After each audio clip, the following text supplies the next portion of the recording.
एक लड़की नहाने की तैयारी कर रही थी कि तभी उसकी नजर वॉश बेसिन पर खून की एक बूंद पर पड़ी। ये देखकर वो तुरंत सतर्क हो गई। उसने अपने कान का वो छेद देखा जो उसने सुबह ही करवाया था, लेकिन वहाँ से कोई खून नहीं बह रहा था। चूंकि वो 3 और रूममेट के साथ रहती थी, इसलिए उसने इस खून की बूंद पर ज्यादा ध्यान नहीं दिया। लेकिन जब वो नहाकर बाहर आई तो उसने देखा कि कालीन पर भी खून के धब्बे थे। उसने सोचा कि शायद उसकी किसी रूममेट को पीरियड्स आए होंगे और गलती से खून गिर गया होगा। ये सोचकर वो एहतियात के साथ पैर उठाती हुई बाथरूम से बाहर निकली, मगर जब वो अपने बाल सुखा रही थी तो उसने डर के मारे देखा कि टॉयलेट में एक बड़ा मल पड़ा हुआ था। उसे याद आया कि उसकी रूममेट्स बहुत साफ सफाई पसंद करने वाली लड़कियां थी और वे कभी भी टॉयलेट को फ्लश करना नहीं भूलती थी। और तो और उस मल की लंबाई किसी सामान्य लड़की के मल से बहुत ज्यादा थी। अमांडा तुरंत समझ गई कि कुछ गड़बड़ है और कोई चोर घर में घुस आया है। ये पता नहीं था कि चोर अभी भी घर में है या नहीं, इसलिए अमांडा भागकर घर से बाहर निकली और अपनी रूममेट को फोन लगाया, लेकिन किसी ने भी फोन नहीं उठाया। अपनी सुरक्षा के लिए अमांडा ने तुरंत अपने नए बॉयफ्रेंड को बुलाया। उसका बॉयफ्रेंड बहुत शरारती था और उसने दरवाजा खोलते ही उसे डरा दिया। इसके बाद वे दोनों पहली रूममेट के कमरे में गए। कमरा साफ सुथरा था और ऐसा बिल्कुल नहीं लग रहा था कि वहाँ चोरी हुई हो। लेकिन जब वे दूसरी रूममेट के कमरे में गए तो वहाँ का नजारा देखकर वे चौंक गए। कमरा बिखरा हुआ था और खिड़की भी टूटी हुई थी। अमांडा समझ गई कि कोई जरूर इस कमरे में घुसा था, लेकिन अजीब बात यह थी कि कमरे में लैपटॉप और बाकी महंगी चीजें सही सलामत थी। ये साफ था कि चोर चोरी के इरादे से नहीं आया था, लेकिन किसी के घर की खिड़की सिर्फ टॉयलेट इस्तेमाल करने के लिए तोड़ना भी अजीब था। अपने शक को यकीन में बदलने के लिए वे दोनों तीसरी रूममेट के कमरे में गए, लेकिन उस कमरे का दरवाजा अंदर से बंद था। अमांडा ने तुरंत उस रूममेट को फोन लगाया, लेकिन उसका फोन भी नहीं लगा। कुछ गड़बड़ है ये समझकर उसने अपने बॉयफ्रेंड से दरवाजा तोड़ने को कहा, लेकिन वो कई कोशिशों के बाद भी दरवाजा नहीं तोड़ पाया। जब वे दोनों हैरान थे तभी अमांडा ने देखा कि टॉयलेट का मल फ्लश हो चुका था। ये देखकर अमांडा की रीढ़ में सिहरन दौड़ गई, क्योंकि इसका मतलब था कि जब वो घर से बाहर थी तब चोर वापस आया और टॉयलेट फ्लश कर गया। अमांडा बुरी तरह डर गई थी। उसके बॉयफ्रेंड ने पुलिस को फोन करने का सुझाव दिया। तभी 2 पुलिस वाले उनकी तरफ आए। पुलिस वाले एक खोए हुए फोन के जरिए वहां पहुंचे थे जो अमांडा की एक रूममेट का था। उन दोनों ने पुलिस वालों को बताया कि उनके किराए के घर में चोर घुसे थे। पुलिस वालों ने घर की तलाशी ली, लेकिन उन्हें कुछ भी असामान्य नहीं मिला। जब पुलिस वाले जाने वाले थे तभी एक रूममेट अपने बॉयफ्रेंड के साथ वापस आई। जब उन्हें पता चला कि उनके घर में चोर घुसे थे और एक रूममेट का कमरा अंदर से बंद था तो उन्होंने दरवाजा तोड़ने का फैसला किया। दरवाजा खुलने के बाद जो नजारा उन्होंने देखा उससे वे सब बुरी तरह डर गए। अंदर उनकी रूममेट की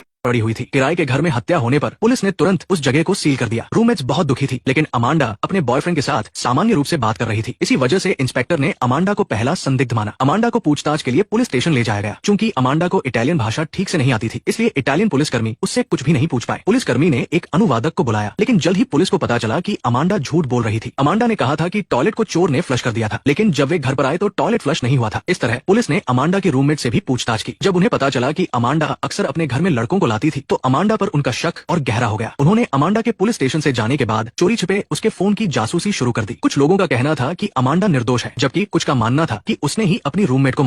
पुलिस स्टेशन में गहमागहमी बढ़ गई थी। तभी एक अनुभवी इंस्पेक्टर ने बात की। जब वो घटनास्थल पर गए तो उन्हें तुरंत खिड़की तोड़ने वाला पत्थर मिल गया, लेकिन अजीब बात यह थी कि घटनास्थल पर महंगे डिजाइनर बैग जमीन पर पड़े थे। ये साफ था कि हत्यारा चोरी के इरादे से नहीं आया था। अमांडा जोर देकर कह रही थी कि वो हत्यारी नहीं है। तभी एक महिला पुलिसकर्मी ने अमांडा की गर्दन पर खरोंच के निशान देखे। इससे पहले कि पुलिस वाले कुछ समझ पाते, अमांडा ने अचानक अपना फोन निकाला और कहा कि उसे एक काम है। अमांडा एक बार में पार्ट टाइम काम करती थी और चूंकि उसके काम पर जाने का समय हो गया था, उसने वहां जाने का फैसला किया। महिला पुलिसकर्मी ने उसे जाने दिया, लेकिन उसे ज्यादा दूर न जाने की चेतावनी दी। अमांडा जल्द ही उस बार में पहुंची जहां वो काम करती थी। बार के मालिक ने जब अमांडा के चेहरे पर तनाव देखा तो उसने अमांडा से छुट्टी लेने को कहा, लेकिन अगले ही पल अमांडा ने मालिक से इस्तीफा दे दिया, क्योंकि अब उसे हत्या का संदिग्ध माना जा रहा था और वो दिन में पूछताछ और रात में काम करके थक जाती थी। मालिक एक दयालु इंसान था और उसने अमांडा की बात मान ली। अगले दिन अमांडा को घटनास्थल पर लाया गया, जहाँ पुलिस उसकी प्रतिक्रिया देखना चाहती थी ताकि उन्हें कोई सुराग मिल सके। जब अमांडा ने दराज में रखी चाकू देखी तो वो वही थम गई। फिर अमांडा का धैर्य टूट गया। जाहिर है वो इस समय बहुत दबाव में थी। हत्या का संदिग्ध मानी जा रही लड़की को पता चला कि उसकी माँ एक वकील के साथ इटली आ रही है ताकि वो उसकी मदद कर सके। ये जानकर अमांडा बहुत खुश हुई, लेकिन इससे जांच करने वाले पुलिस वाले नाराज हो गए। उस रात उन्होंने अमांडा को पुलिस स्टेशन बुलाया। अंग्रेजी बोलने वाला अनुवादक छुट्टी पर था और अमांडा इटालियन भाषा में ठीक से बात नहीं कर पा रही थी। इससे महिला पुलिसकर्मी बहुत परेशान हो गई। उसने अमांडा से घटना वाली रात के बारे में पूछा। अमांडा ने बताया कि शाम 5 बजे वो अपने बॉयफ्रेंड के साथ घर पर फिल्म देख रही थी और फिर उन्होंने एक साथ रात का खाना खाया। महिला पुलिसकर्मी ने पूछा कि उन्होंने कितनी देर तक खाना खाया, लेकिन अमांडा को ठीक से याद नहीं था। तभी अमांडा की माँ का फोन आया, लेकिन महिला पुलिसकर्मी ने उसे फोन नहीं उठाने दिया। उसने और भी ड्यूटी पर मौजूद पुलिस वालों को बुलाया और उन सब ने अमांडा से एक के बाद एक सवाल पूछे। इस पूछताछ से अमांडा का सिर दर्द होने लगा। तभी अमांडा ने टॉयलेट जाने के लिए कहा ताकि वो थोड़ा आराम कर सके, लेकिन महिला पुलिसकर्मी ने पहले उसका फोन छीन लिया। तभी पैट्रिक नाम के एक आदमी का मैसेज आया। महिला पुलिसकर्मी ने अमांडा से मैसेज पढ़कर सुनाने को कहा। जब अमांडा ने मैसेज पढ़ा तो वो हैरान रह गई। उसने बताया कि सी यू लेटर का मतलब अंग्रेजी में बाय बाय जैसा होता है, लेकिन इटालियन पुलिस वालों ने सोचा कि सी यू लेटर का मतलब बाद में मिलते हैं होता है। इसका मतलब था कि अमांडा ने पैट्रिक नाम के आदमी के साथ मिलकर हत्या की साजिश रची थी। वो वो पैट्रिक अमांडा के बार का मालिक था। अमांडा ने कुछ समझाने की कोशिश की, लेकिन अकेली लड़की 7-8 पुलिस वालों से कैसे जीत पाती। जल्द ही अमांडा का धैर्य टूट गया। जब उसे बहकाया गया तो उसने अनायास ही हत्या की बात मान ली और उसने कबूलनामे पर अपने हस्ताक्षर भी कर दिए। जब अमांडा होश में आई तब तक बहुत देर हो चुकी थी। उसके पास कोई चारा नहीं था, इसलिए उसने कागज और पेन मांगा और जो कुछ भी उसे पता था वो सब लिख दिया। लेकिन पुलिस ने उसकी एक न सुनी और घोषणा कर दी कि केस बंद हो चुका है। पहले संदिग्ध बार मालिक पैट्रिक, दूसरा संदिग्ध अमांडा और तीसरा संदिग्ध अमांडा का बॉयफ्रेंड था। इस तरह दुनिया को हिला देने वाला ये हत्या का मामला आखिरकार खत्म हो गया। जब अमांडा की मां इटली पहुंची तब तक उसकी बेटी को हत्या के आरोप में गिरफ्तार किया जा चुका था।